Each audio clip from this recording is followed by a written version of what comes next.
রচনা, তার সৃষ্টি আমাদের প্রতি মুহূর্তের সাথে অঙ্গাঙ্গিভাবে জড়িয়ে আছে।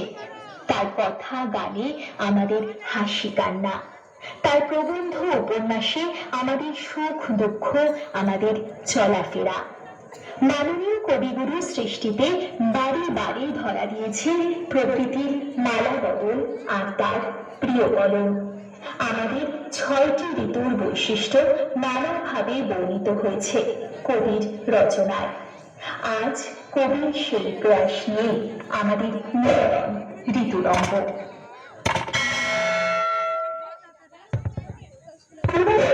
জড়া ব্যাধি, মলিনতা, জীর্ণতার অবসান ঘটিয়ে গ্রীষ্মের আগমন। গ্রীষ্মের রুদ্রতা, প্রখরতা আর তৃষ্ণার মাঝে আছে নতুন বছরের আহ্বান, উচ্ছেদ, আনন্দ। তাই রবীন্দ্র কাব্যে গানে ধ্বনিত হয়।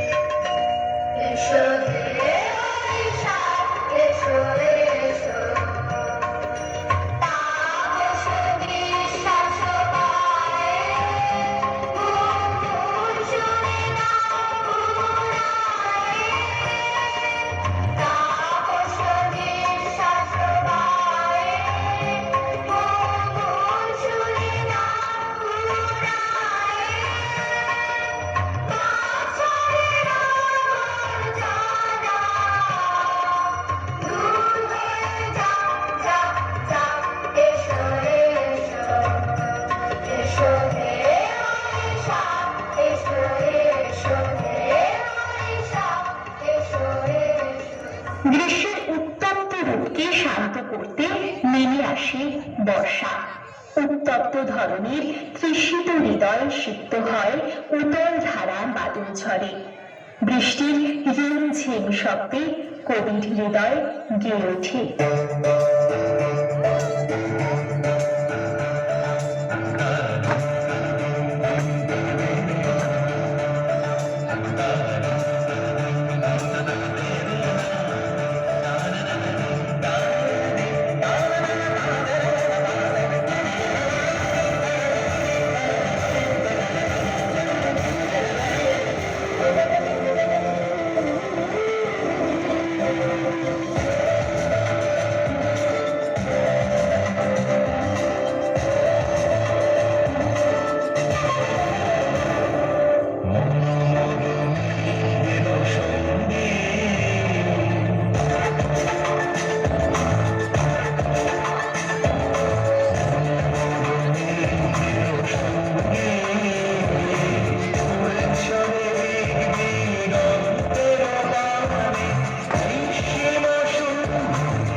সাধনা এবং বর্ষার রস সাধনার পর আসে শরতের সৌন্দর্য সাধনা।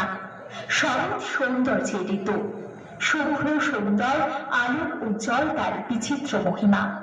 শরৎ উৎসবের ঋতু, শরতের শ্রেষ্ঠ উৎসব শারদ উৎসব। তাই কবির হৃদয়ে গেয়ে ওঠে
লক্ষ্মী তোমার নয়ন কেন ঢাকা, হিমের ঘন ঘোমটা খানি ধূমর রঙে আঁকা। সন্ধ্যা প্রদীপ তোমার হাতে মলির হেরি কুয়াশাতে, কণ্ঠে তোমার বাণী যেন করুণ বাষ্পে মাখা।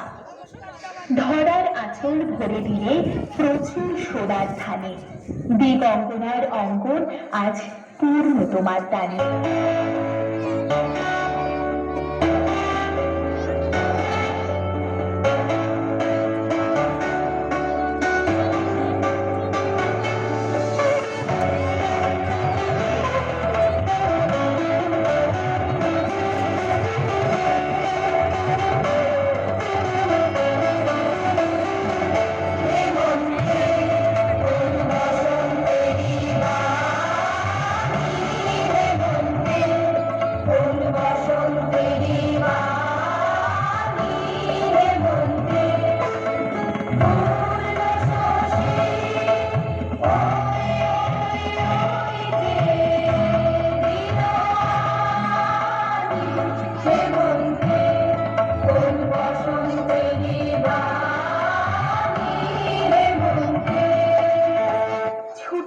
গানের ভেলা শেষ হতে না হতে মনের কথা জড়িয়ে এলোমেলো করে দিল শুকনো পাতার সাথে।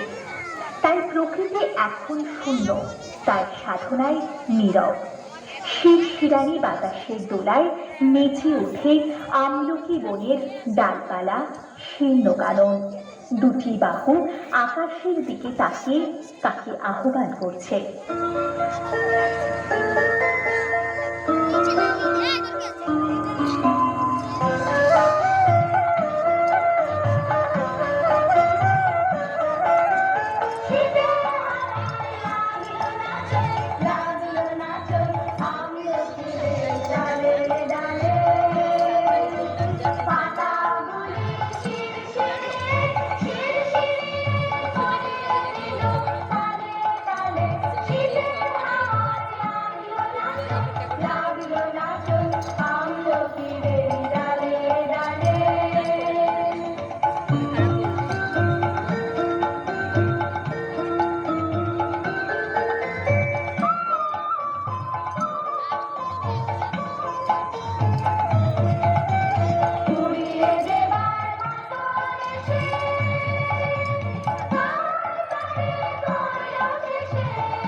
পাতার সতেজ তানে মৌমাছির গুঞ্জ রসের সাথে আগমন হয় ঋতুরাজ বসন্তের। রঙে রঙে রঙিন আকাশ, গানে গানে নিখিল উদাস যেন কল কল্লোলে নব পল্লবে আমরা মেতে উঠি বসন্ত উৎসবে।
ঘাসে ঘাসে বেনু বনু মর মরে দক্ষিণ বাতাসে প্রজাপতি দোলে ঘাসে ঘাসে